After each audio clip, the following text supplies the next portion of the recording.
c'est Florine de l'atelier de Scarlett. Aujourd'hui, je suis hyper contente de vous partager ma joie. Je viens d'acquérir la surjeteuse Babylock, la Enlighten. Je l'ai achetée sur le site de la maison de la machine à coudre et à repasser. Ça se situe en Alsace. Je vous mettrai donc le lien dans la barre d'infos. Voilà. Alors, ce n'est pas vieux, hein, je l'ai acheté mercredi en fin d'après-midi et je l'ai reçu hier. Nous étions donc vendredi et je l'ai reçu vendredi après-midi. Donc, vous voyez, ça a été quand même très rapide pour la livraison. Alors, pour faire très simple, j'avais une surjeteuse, hein, j'en ai même eu plusieurs, mais j'en avais un petit peu marre avec tous les projets que je fais en couture.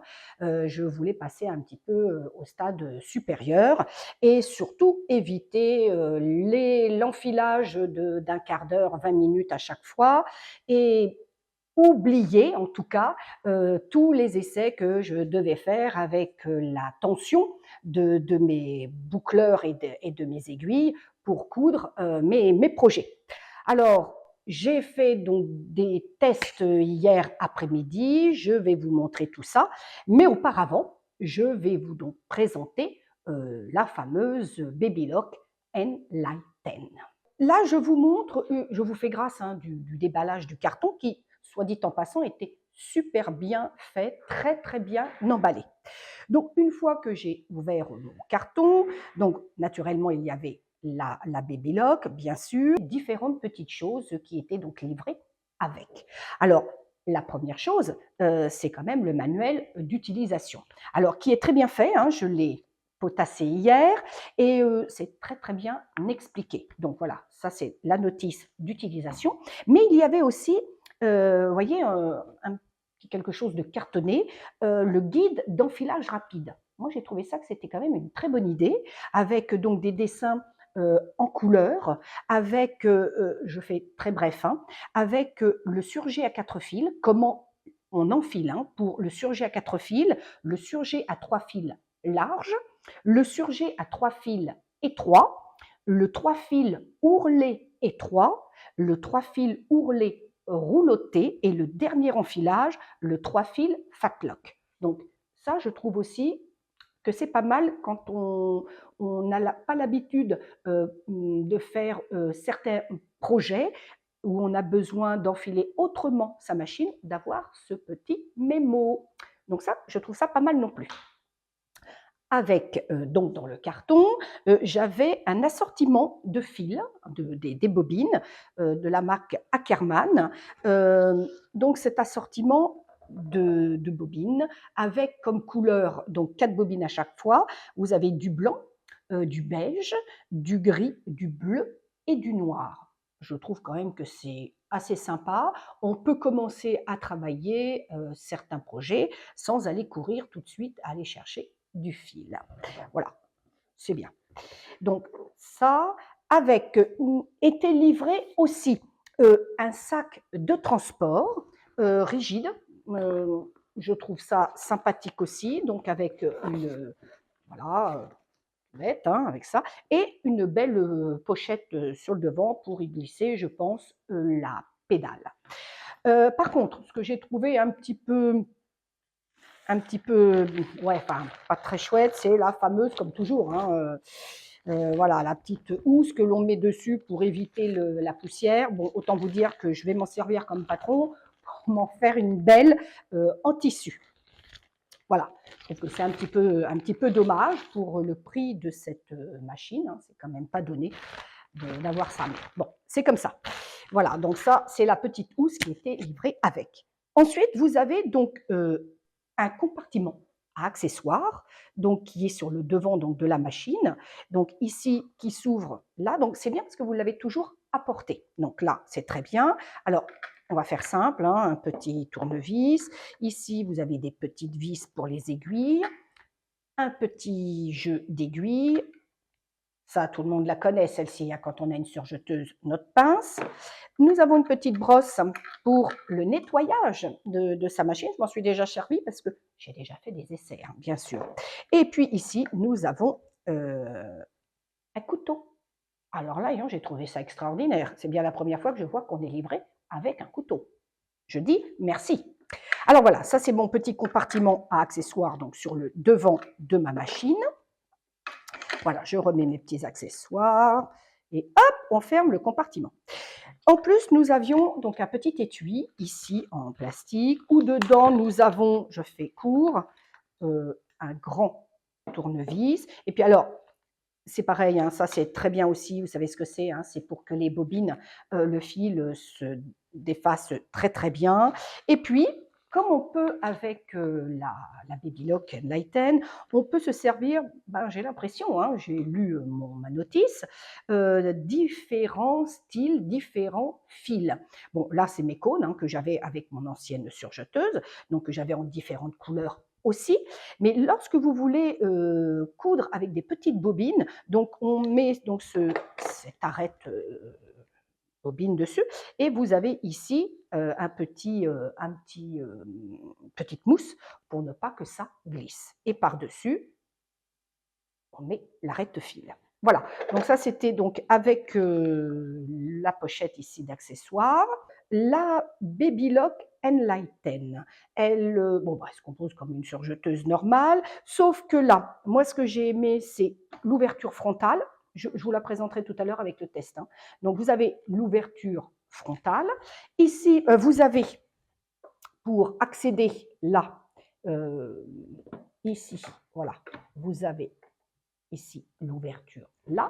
Et en plus, pour nettoyer, pour bien aller jusque là, on défait, vous voyez, facilement le devant. Ça fait que vous avez accès à toute la machine pour l'intérieur. J'en profite pour dire que la Baby Lock Enlighten est complètement mécanique. Il n'y a pas d'informatique, il n'y a pas d'électronique.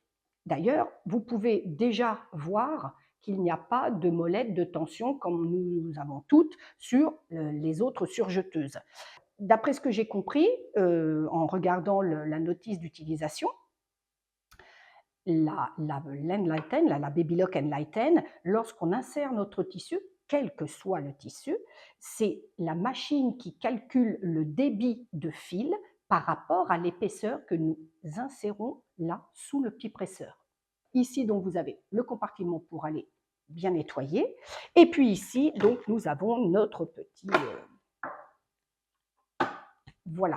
Donc, voilà ce que je voulais vous dire, donc, pour vous présenter déjà la machine rapidement.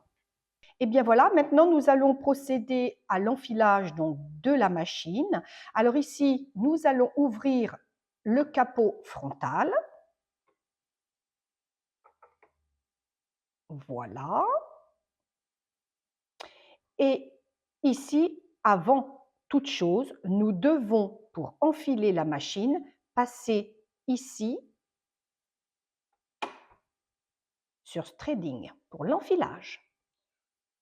Nous prenons notre premier fil, nous l'enfilons sur la perche, comme ceci. Ici, juste derrière, voilà, on a entendu le petit clic. On arrive avec le fil sur le devant, que l'on met ici. Nous allons tourner notre petite molette ici face à nous et ici, nous allons devoir connecter des petits tuyaux pour l'enfilage.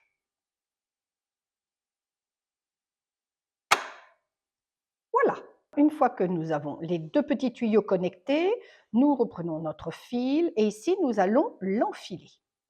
Alors là, nous devons mettre une petite partie ici dans l'enfil aiguille, l'enfil pour le fil, voilà, comme ça. Une fois que vous l'avez inséré sur une longueur à peu près de 1 cm, on tire un peu, voilà, légèrement. Voilà, il est enfilé. On peut l'apercevoir ici.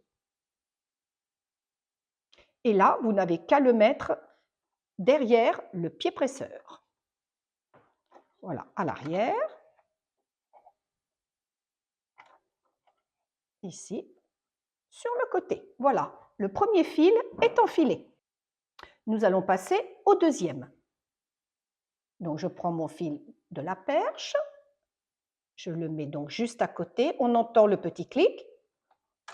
Voilà, il arrive ici, comme l'autre, là, dans le petit ergot. Je présente mon fil devant le petit trou. Je l'insère légèrement. Je tire un petit peu. On appuie. Et voilà, c'est enfilé. Je le positionne derrière et sous le pied presseur. Voilà, pour la partie des boucleurs, c'est fait. Alors, pour l'aiguille droite, alors on prend notre troisième bobine, on l'insère donc derrière la machine. Ici, sur le devant, c'est très simple, on fait les deux petits ergots ici, on passe ici, on monte, on descend. Voilà, nous voilà ici. Ici, vous avez left and right. Donc, moi, je veux mettre mon aiguille qui est le plus près d'ici. Donc, naturellement, je vais aller me positionner sur R, comme right. Là, je me mets là, ici. Je baisse mon enfil aiguille. Voilà. Ici, avec mon fil, je me positionne. Vous voyez, j'ai les mains libres. Et c'est enfilé. Je récupère mon fil derrière. Je le passe sous le pied presseur. Voyez, le fil est déjà avec les trois autres ici. Je vais donc faire maintenant l'aiguille gauche. Je prends donc mon fil sur la perche. Je l'insère ici. Et là, c'est la même chose. Je l'insère là, ici, là, ici. Je baisse mon enfil aiguille. Auparavant, je change la direction. Donc, je me mets sur left, le L. Ici, je baisse mon enfil aiguille. Avec mon fil, je me positionne devant et j'incline. Et voilà, c'est déjà enfilé. Je récupère mon fil ici, je le mets bien sous le pied presseur. Voilà. Et voilà, la machine est enfilée. Et ici, avant de coudre, on n'oublie pas de remonter notre petit levier. De toute façon, je vous montre, vous ne pourrez pas fermer votre capot. Donc, c'est une sécurité. Hop, on relève et on ferme. Et ainsi, nous pouvons coudre. Eh bien, nous voici donc pour la couture. Alors, avant d'insérer donc mon tissu, je voulais vous montrer que pour la couture, je dois être sur le A ici, naturellement sur la partie overlock, hein, bien sûr, sur le N. De l'autre côté, pour la longueur de point, je suis restée sur le standard, c'est-à-dire 2,5. Et ici, sur le M, puisque c'est du médium. Hein. Voilà, c'est moyen.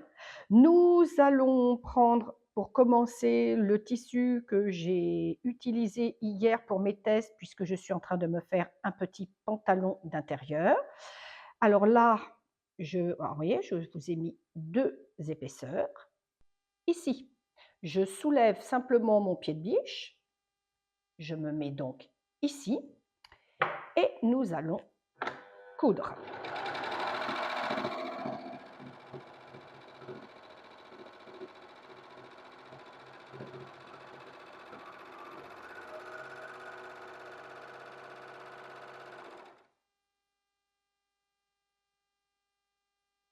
Et ici, on peut s'apercevoir que c'est nickel. Je vous ai choisi un autre tissu qui est tout simplement une petite cotonnade, une petite chute que j'avais. Donc là, je soulève mon pied de biche comme tout à l'heure et sans faire aucun réglage.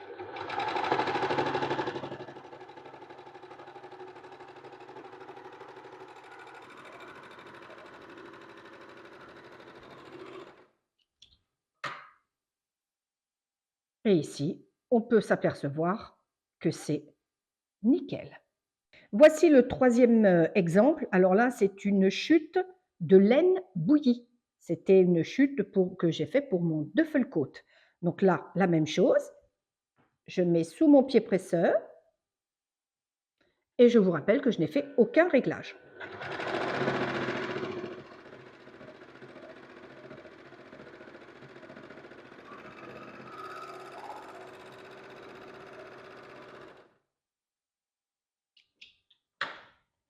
Et voilà le résultat. On peut dire que c'est royal, hein. C'est nickelos. Eh bien voilà, j'espère que ce petit tour d'horizon de la prise en main de cette Baby Lock Enlighten vous aura plu. Quant à moi, je vais continuer de l'apprivoiser et puis dans quelques temps, je pense que je vous ferai un tuto pour vous montrer comment assembler un pantalon tout à la surjeteuse. En attendant, je vous dis à très bientôt.